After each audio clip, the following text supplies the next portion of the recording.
بسم اللہ الرحمن الرحیم۔ السلام علیکم ویورز، کیسے ہیں؟ امید ہے کہ سب ٹھیک ٹھاک ہوں گے۔ آج میں ایک اور خوبصورت واقعہ لے کر آئی ہوں۔ ایک غلام تھا، ایک دن وہ کام پر نہ گیا تو اس کے مالک نے سوچا کہ مجھے اس کی تنخواہ میں کچھ اضافہ کر دینا چاہیے تاکہ وہ اور دل جمی سے کام کرے اور آئندہ غائب نہ ہو۔ اگلے دن مالک نے اس کی تنخواہ سے زیادہ پیسے اسے دے دیے جو اس نے خاموشی سے رکھ لیے، لیکن کچھ دنوں کے بعد وہ دوبارہ غیر حاضر ہوا تو اس کے مالک نے غصے میں آ کر اس کی تنخواہ میں کیا گیا اضافہ ختم کر دیا اور اس کو پہلے والی تنخواہ ہی دے دی۔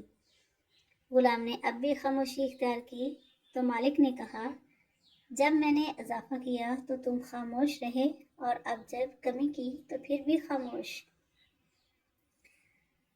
ہو کیوں؟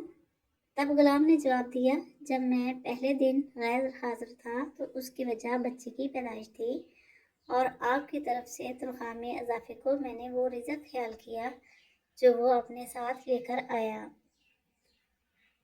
اور جب میں دوسری مرتبہ غیر حاضر تھا تو اس کی وجہ میری ماں کی وفات تھی اور آپ کی طرف سے تنخواہ میں کمی کو میں نے وہ رزق خیال کیا جو وہ اپنے ساتھ واپس لے گئی۔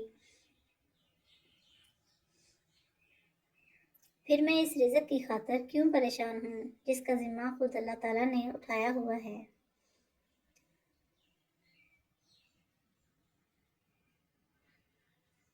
تو ویورز، ہمیں اللہ تعالیٰ پر بھروسہ رکھنا چاہیے، اس کی ہر رضا میں خوش رہنا چاہیے۔ ویڈیو پسند آئے تو لائک اور شیئر ضرور کیجیے گا۔ چینل پہ نئے ہیں تو چینل کو سبسکرائب ضرور کریں، بیل آئیکن کو پریس کریں تاکہ ہر آنے والی ویڈیو آپ تک پہلے پہنچ سکے۔